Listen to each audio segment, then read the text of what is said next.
Are you ready? Yeah, you know I'm ready. 3, 2, 1, jump! Destiny awaits, you gotta move forward. Never back down, man, we always move forward. You got the power, it's locked within. My friend, you never give in, cause it's your time to win. This is Relentless Conversation. We're choosing to unlock the treasures from within. Winners don't back down, now we move forward. Destiny awaits, you got the power, so now roar. This is Relentless Conversation. Welcome to Relentless Conversations, where the conversations are always to push you forward in your destiny. The battle is yours to win. Let's go. Yo, what's going on, fam? This is your boy, Noel. No longer, this is called The Pursuit of Passion. As you already know, if you heard episode 1, this is now called Relentless Conversations with Noel. So, got an awesome lineup this season. Me and this guy, we met in a course, in a master class or what have you, last year? Yeah, late last year. Yeah, so we met last year. So off top, I reached out to him and asked him would he be willing to interview on the podcast. So without hesitation, he said yeah. So I've been waiting on this one. I'm excited about it. He's originally from Georgia, so big ups to Georgia. I'm from Georgia, if you all didn't know. He's a speaker, life coach. This man is incredible. So, sir, I'm gonna let you introduce yourself. But before you introduce yourself, this is how I want you to introduce yourself. I want you to tell us who you was, who you are, and who you're about to become. First, I want to say thank you for bringing me on to share with your community. I really appreciate this, and I'm honored to be here. No doubt. So, again, my name is Earl Brown. I'm from rural South Georgia as well. I'm sure you can tell because Noel and I, we sound very similar on here. But to answer your question, who I was a kid who grew up in small town Georgia, who always had big dreams, but I had no idea how to get there. And I actually almost threw my gifts away. I didn't have any. I wasn't born with unique talents to play any sports or to do anything that would give me scholarships to leave Georgia. So I had to figure out things on my own. And I remember being an at-risk youth. I was kicked out of public schools as a 4th grader.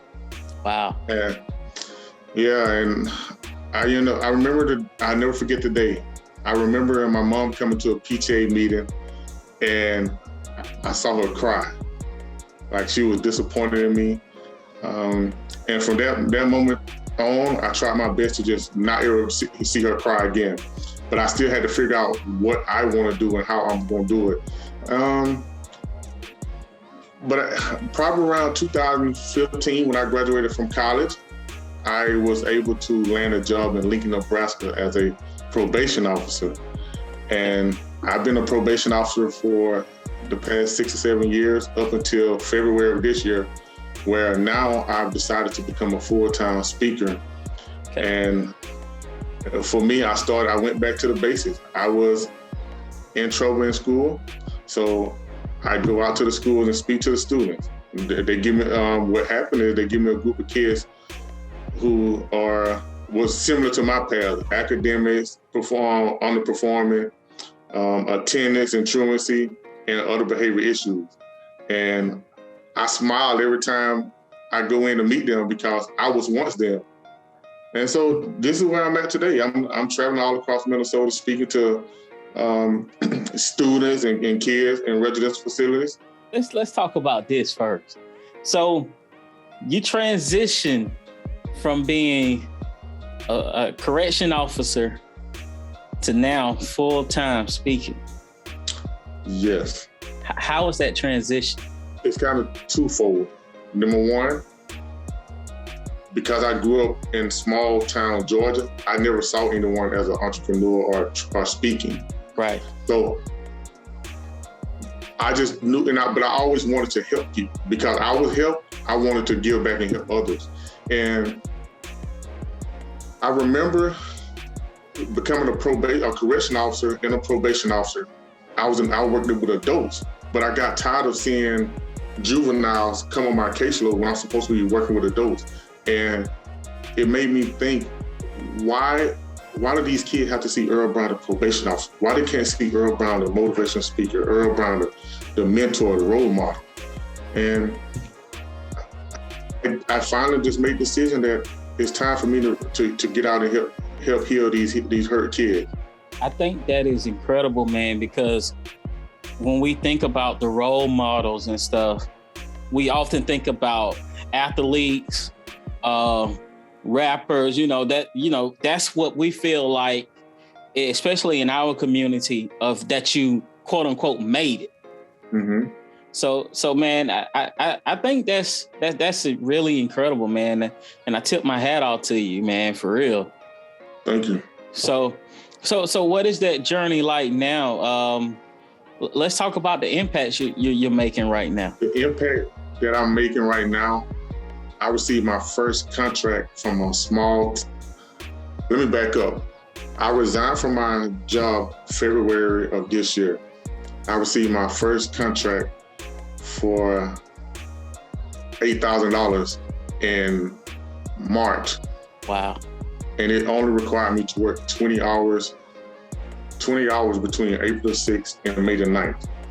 But when you talk about impact, I went above and beyond, because in order to really connect with these kids, I had to build relationships with them.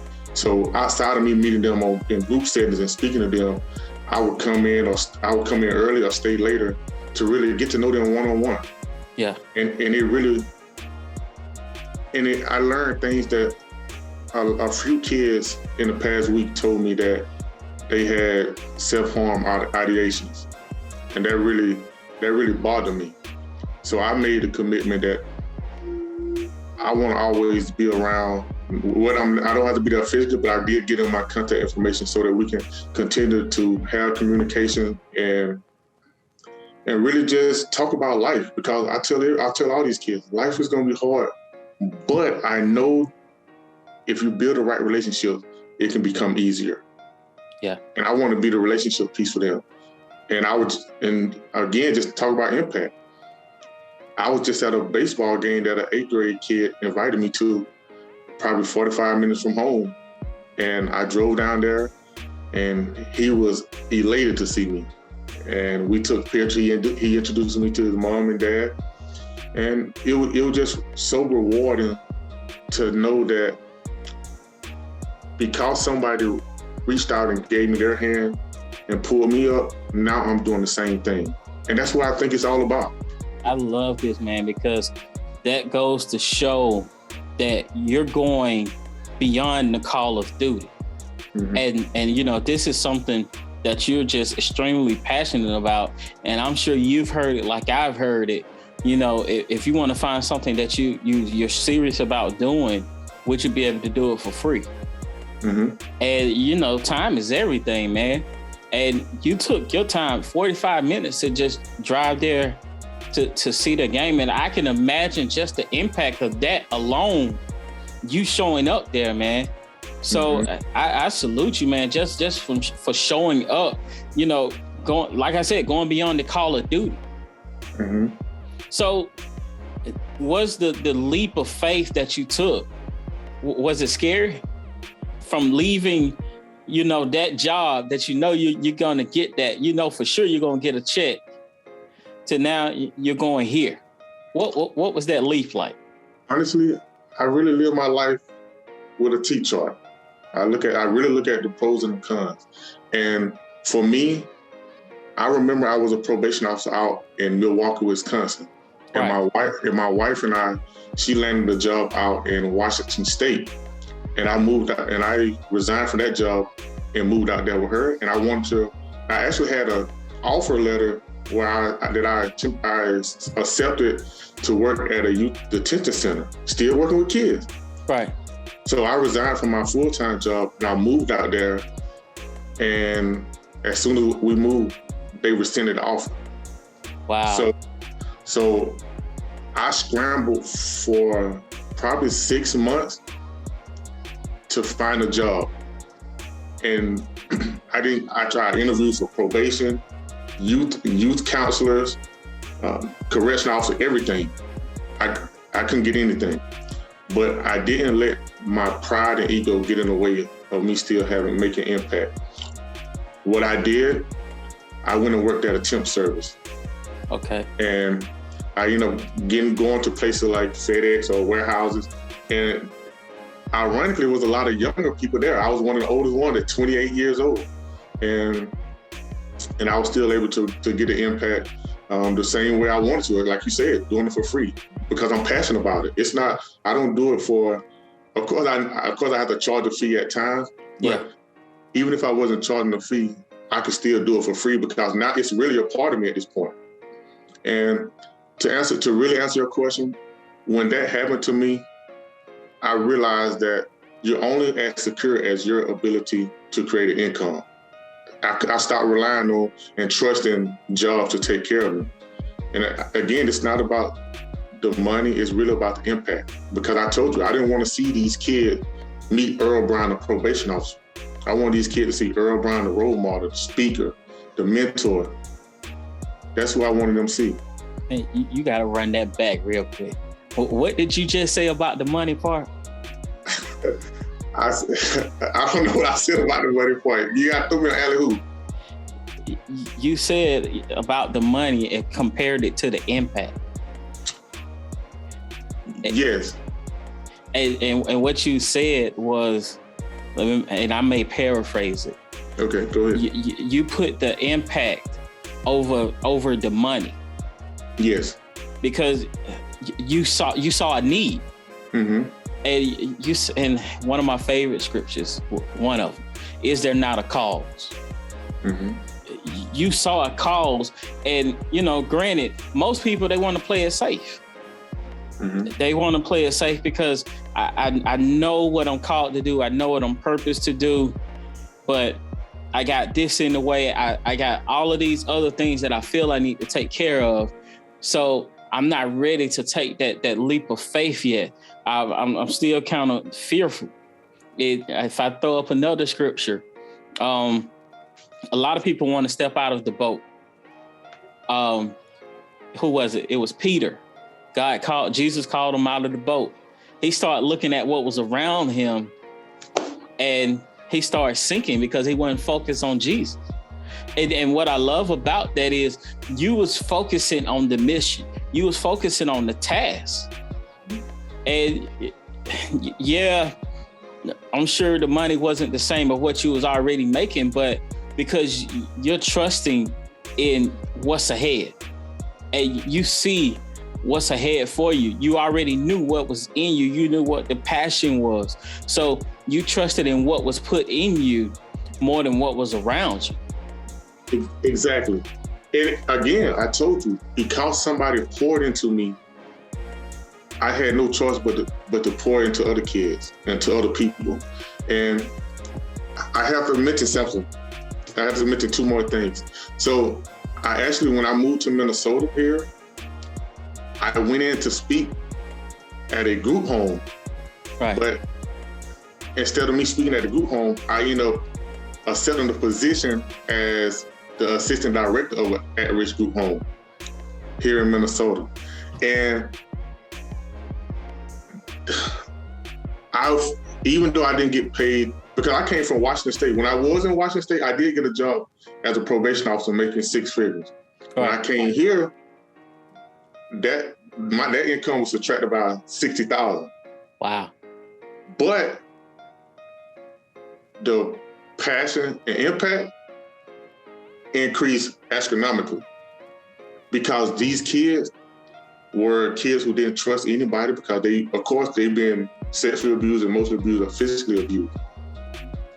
But each one of those kids made a connection with me, and I built a relationship with them that they end up trusting other staff, other people, and they've all 5 of them got adopted. So it goes back to your question when you ask, how did I have that leap of faith? When I saw 5 kids from Minnesota who went through this trauma and trials and tribulations, and I was able to help them, and they got adopted. And now, just earlier this week, I got invited by the family who adopted one of my kids, and we went over and had dinner. So when I saw that, I knew I'm on the right track to where I'm supposed to be. And like the scripture say, your gift will make room for you. Man, let's go. Yo, what's up, fam? This is your boy K Noel back again. Yo, check this out. For all my authors, my business owners, my coaches out there, are you looking to get your business, your book, your program in front of another audience? Then this is for you. Relentless Conversations is looking to partner with you. Yes, you. So what I need you to do right now, all serious inquiries, email right now, podcast@relentlessmotivationalgroup.com. Hey, I'm looking to hearing from you so we can work together to strive to go forward. All right, let's go. Goals. How many goals have you set up for yourself where you gave up because it was too hard? How many times did you feel you weren't good enough because the journey seems tedious? I too felt this way, but then things changed. I realized I had to change how I think. I had to change who I was. I had to be relentless. I am K Noel. I want to tell you about my book, Be Relentless. It teaches how to understand your roar, your design path, hitting your mark, and much more. Purchase your copy of Be Relentless today at www.relentlessmotivationalgroup.com. It's not just another book. It's a movement. So are you ready to be relentless? So let's look at this. Looking at where you are now, looking back, just the journey from when you left that 6-figure job, growing up, how does that make you feel to where you are now? It makes me feel great. And the reason being, remember I told you, I didn't grow up with supreme talent or gifts, but however my family did instill some principles in me, and that's what I live my life in. And the principle that I live on, it spells, well, I'll let you figure out what it spells, but these are the principles: perseverance, relationships, integrity, discipline, and excellence. And that word spells pride. And I learned that at a young age, pride is the feeling that you get when you know that you've done your very best. So I do my very best with it. Every time I step out and help these kids, I know that's why the check that they give me, it's not to compare to the fulfillment that I get. Like, I can really come home and just lay down peaceful and just smile. It may sound creepy, but I remember coming home from working in a school all day and laid down. And I told myself, I said, God, I just told myself, if this is my last day, I feel great about it. Because I know because of me, a kid's not gonna give up today. Wow. Man, that is, that is so incredible.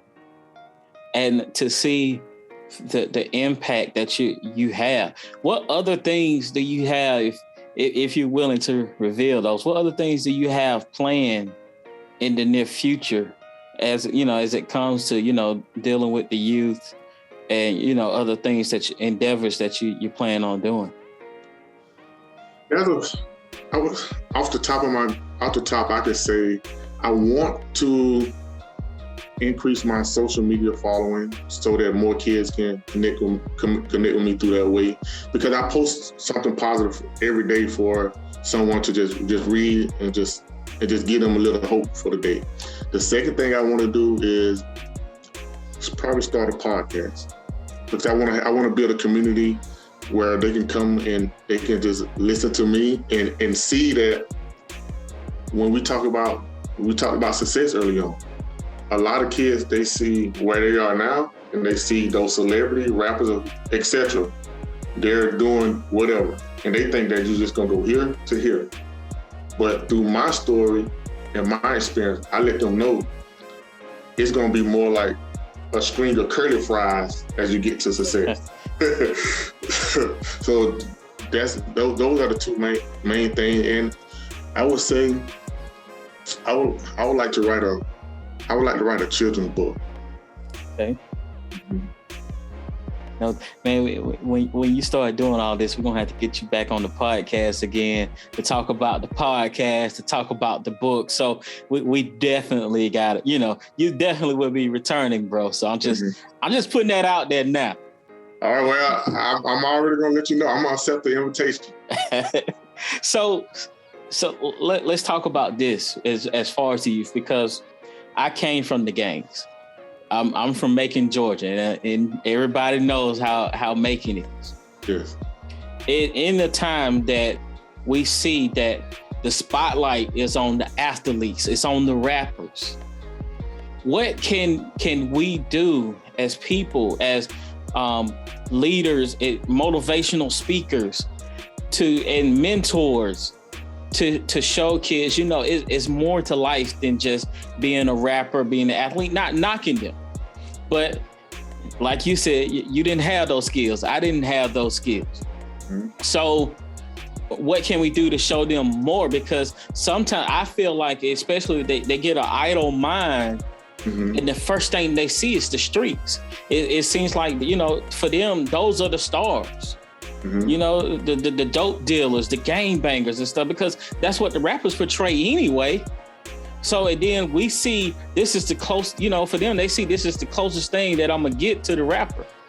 So what can we do to show them that, you know, there's more? I would say what we can do more, and then I'll tell you what we need to stop doing, because I think it's twofold. What we can do more of as African-American men, we can be in these kids' lives a lot more. Yeah. That's what I think we can do. We can, for me, I've been a probation officer in Lincoln, Nebraska, Milwaukee, Wisconsin, Washington State, and I actually still do 10 to 20 hours working with a county out here in Minnesota now. All four of those places, I've always been the only black man or black person in there. So that's what we can do. We can get in these positions. I go to these schools, I don't see anybody that look like you and I.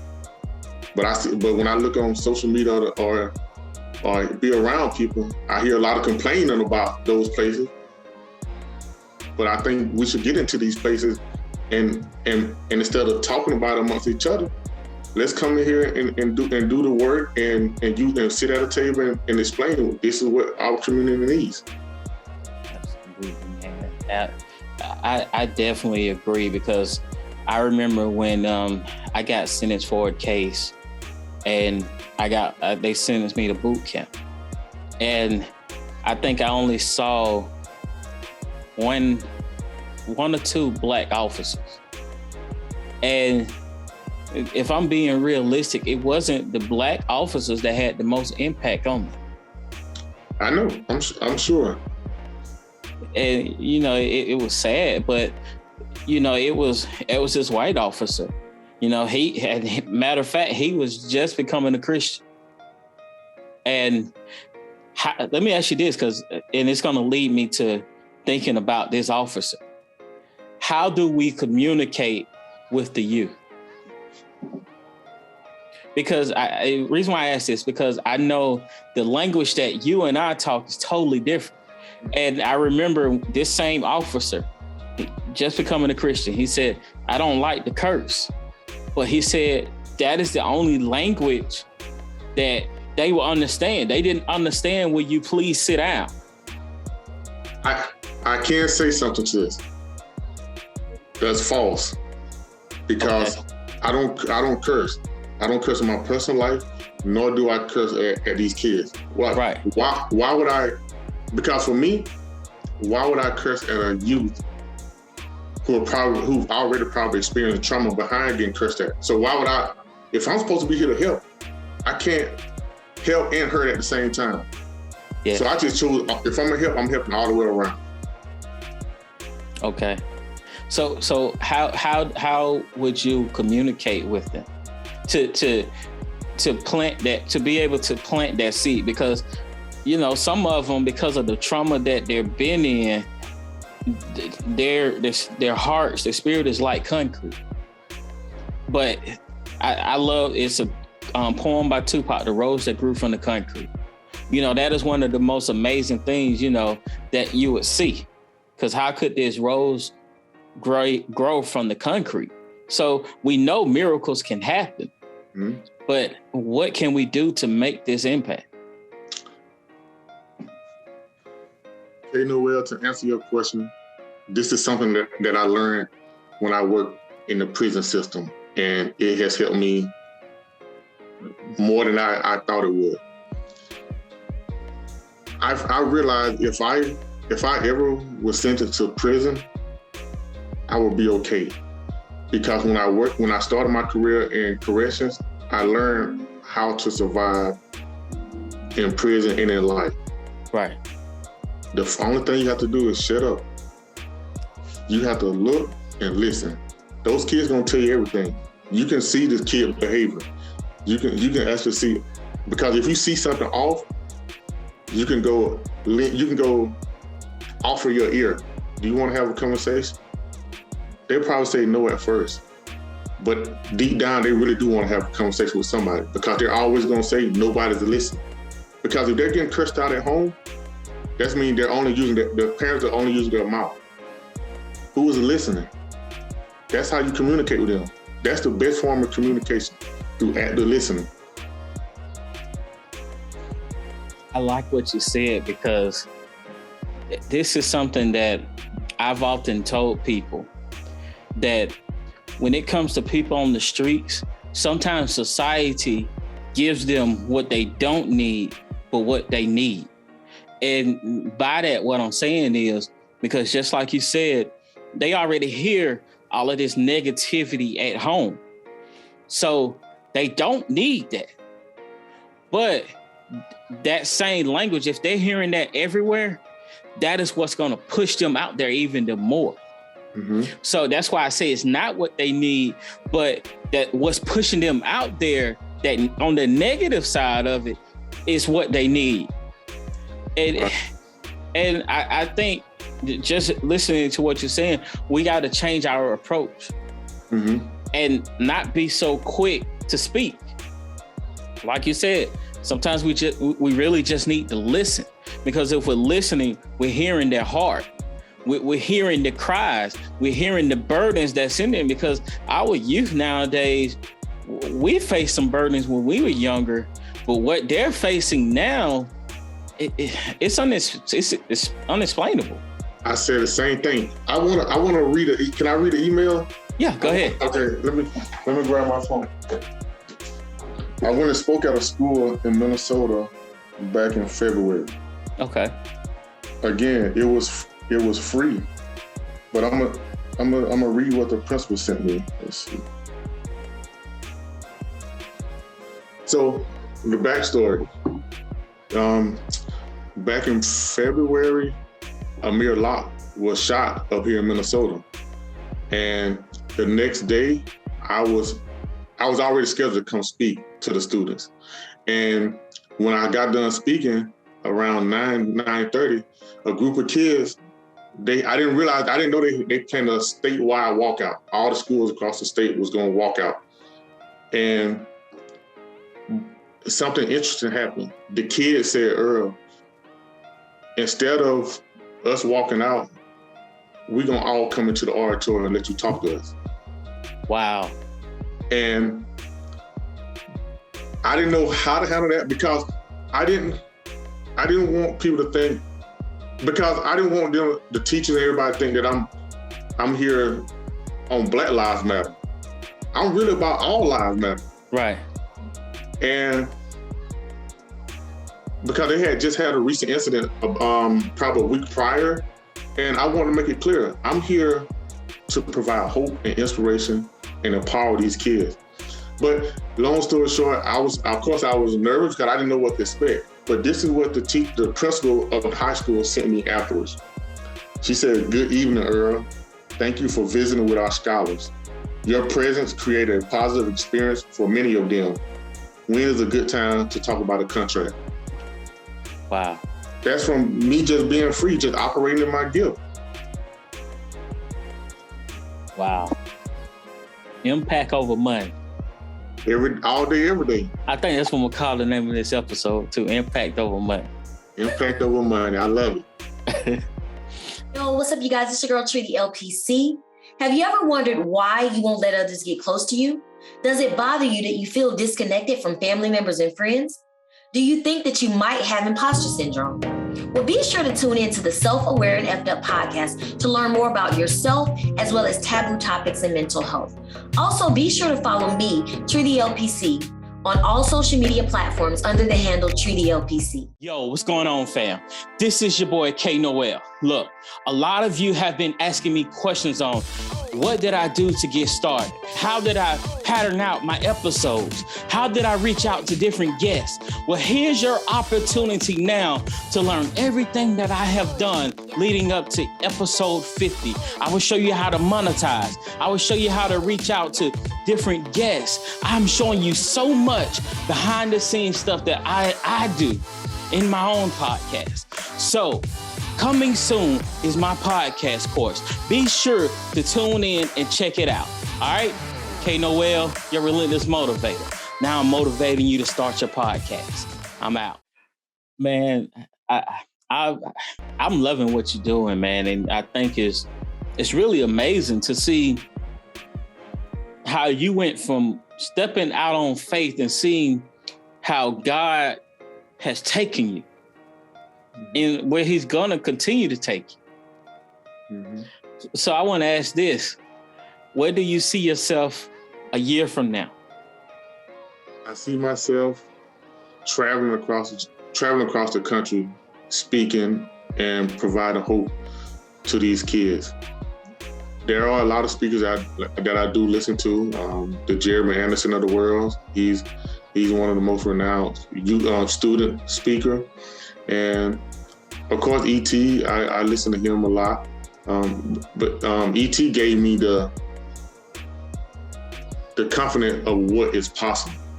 Right. But like the Jeremy Anderson of the world, he made me find that clear niche that I want to really work with these kids. So I would like to become a world-renowned speaker. No doubt. First of all, shout out to my speaker coach, Jeremy. So, oh yeah, Jeremy. Shout out to Jeremy. Yeah, he had a big impact. I've been listening to his podcast for a minute now, but he interviewed on Earn Your Leisure, and then Anthony O'Neill. I saw that. And both of them, man, that struck me. That opened my eyes so much. See, I didn't listen to the podcast. I did see Jeremy posting on Instagram, and it's so interesting because I found out about Anthony O'Neill a few years ago when I used to look at the Dave Ramsey show, and he was a personality on the Dave Ramsey show. And then he all of a sudden left, and he's building his own thing, still doing the same work, but he's doing it his way. And it's been so impactful in our community. And to see him and Jeremy Anderson really connect, I think that's gonna be huge. Yeah, no doubt. No doubt. So man, speaking of speakers, we talked about this at the beginning of the episode before we even started recording. I got a new thing I'm doing this season. It's called Let's Talk About It. So for my listeners, and my watchers, shout out to my YouTube watchers. Just so you all know, this is what Let's Talk About It is about. I asked each individual that is being interviewed this season, I asked them who are some of their favorite speakers. So they gave me their speakers. And what I'm doing, I'm giving them a clip of one of their favorite speakers. And based on that clip, we're going to talk about it. So, Earl, what I'm going to do now, we're going to talk about this real quick. So I'm going to share my screen so that you can hear this. I'm my biggest inspiration. I'm the hero in my life, just like you. But some of us, we play this villain in our life. Some of us, we play the biggest roadblock in our life. Some of us, we played the biggest enemy in our life, and it's time to stop. You got to be your own hero. Because if you want anything to change, man, it don't change without your permission. It don't change without your action. I love it. I will be honest, and this may be a shock for everybody, but this is my first time really even hearing him. And I found a few clips, and I was just so impressed by all of them, but I had to pick one. So let's talk about it, man. Let's break that down. What did that little clip mean to you? One word that came to mind: accountability. You must take accountability for your own life. That's the only word. When he was talking, I heard the words, but all I could see was accountability. That's all I could see. And it is so true, because again, growing up in small town Georgia, I had a lot of excuses. Right. A lot of excuses. I had a single mom. My dad was in prison. I knew about not having running water in a single wide home. I know about all of that. So I had some valid excuses. But when I said I'm gonna take accountability for my own life, that's when I start seeing impact. And it's kind of like if I'm trying to push a boulder or a snowball down the hill, eventually, once I hold myself accountable, I just start getting more and more momentum, and I just keep going. I just keep learning how to be accountable each and every day. And for me, the way I use accountability in my life, I purchase a calendar. I have what's it called? The agenda, and I hold myself accountable all day, every day. Oh yeah, and I love what you said, man, because I think about the scenes that led me to the streets, and I wanted to blame everybody. Granted, I was a child, but when I got older and I was still, I done left the streets, gave my life to God. And the thing about not taking accountability for your actions, you can sometimes carry that, just like you was talking about the snowball, but it's a reverse snowball. And you then you started off with this one incident. Then as it goes, some more things happen in life, and you add those to the snowball. Oh man, you add those to the snowball, and it gets bigger and bigger because you don't know how to look at yourself. You don't know how to look at your actions. So you're blaming everybody else. This happened because of what they did. This happened, but what did you allow? What did you do that caused this snowball from the get-go? What did you do that added to this snowball? So once we start to take accountability, then the sun comes out. Once the sun comes out, I hope you're hearing where I'm going with this. Once the sun comes out, then healing comes, because that snowball, it starts to melt. And when that snowball starts to melt, we finally see who was in the midst of that snowball. Who was in the midst of that snowball? The person that you're destined to be. So when you start taking accountability for your actions, for what you've done, what caused the different things and events in your life to happen, when you start to learn how to take accountability for that, then that is where healing can take place.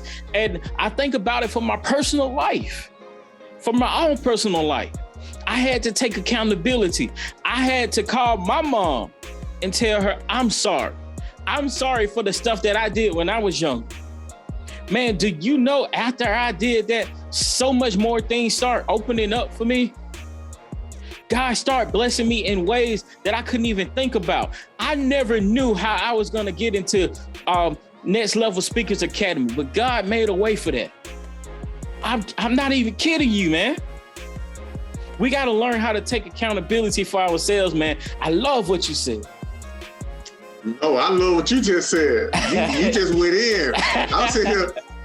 Oh, when I get done with the podcast, I'm going to work out. I'm fired up now. I love it. Yeah, man. But man, I just want to tell you, man, I appreciate you, man. We got to continue to grow this relationship too, man. So I'm loving what you're doing, man. And I look to even working with you in the future. So yeah, man, God is going to do some incredible things. So I believe it. And like I said, you just let me know where, I'll be there. And I'll be home in Georgia. I'll be home in Georgia for a month. Okay. So we can definitely link up.